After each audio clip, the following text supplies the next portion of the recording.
So Oscar, how was your first experience out there at Albert Park? Very, very special, obviously, to be here at home.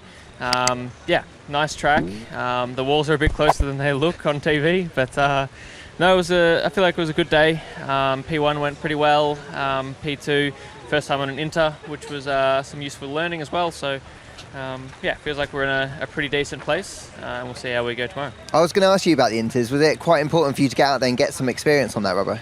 Yeah, definitely. Obviously, like I just said, first time on the Inters. They behave how an Inter I expected them to work, so no surprises. But no, it was useful to get out there and just do some laps. Firstly at the track, because I think any laps I can do around here is beneficial, and then just to see how long the Inters last, how quickly the track dries. So no, all very useful. I know it wasn't the smoothest day with the weather and the track looked really slippery this morning, the GPS issues and stuff, but what's your early read of how the car feels? I think pretty good. No surprises from the last two rounds really. It's hard to get a read, of course, on every Friday where everyone else is, and with the weather today, I think some of the more quali style runs were probably cut short for most of us. So yeah, hopefully tomorrow is dry. I think it's going to be very cold. Typical Melbourne, but no, looking forward to it. And I think we're in a reasonable place where we have been the last two races. So that should be fighting for Q3 tomorrow, you reckon? Hopefully, Lando, yes. good to see. I know it's a tricky day for everyone out there. Yep. What was it like for you? The same. Yeah, I think actually a productive day. FP1, we kind of sacrificed a lot of it just to do some aero runs. That's why I didn't do a lot of running for the first half. So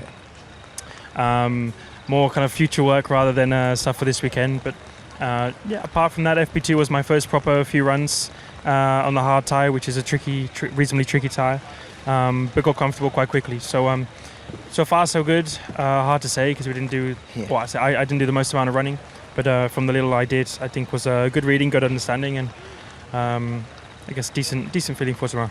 It looked pretty slippery out there. I know it's raining, but the track was resurfaced last year, and I just wondered how different that made it this year.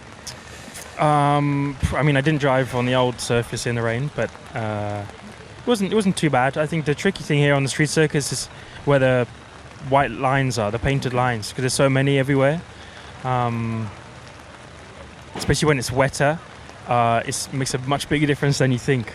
And when you're going 250, 300, and you're hitting these white lines, like you're momentarily losing the car. So it gets pretty sketchy.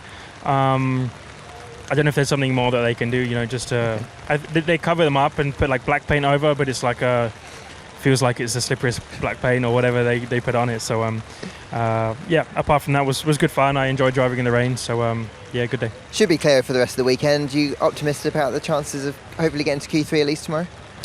It's going to be tough. I think even between where I was now, P8 and I think P16 was just over two tenths. So I don't know. I don't think I'm at this point like confident. We don't know what fuel everyone and power settings everyone is on, but I think it's a good feeling from my side. I'll get some more seat time, some more laps to actually push on it tomorrow to make up for today. But a positive sign so far.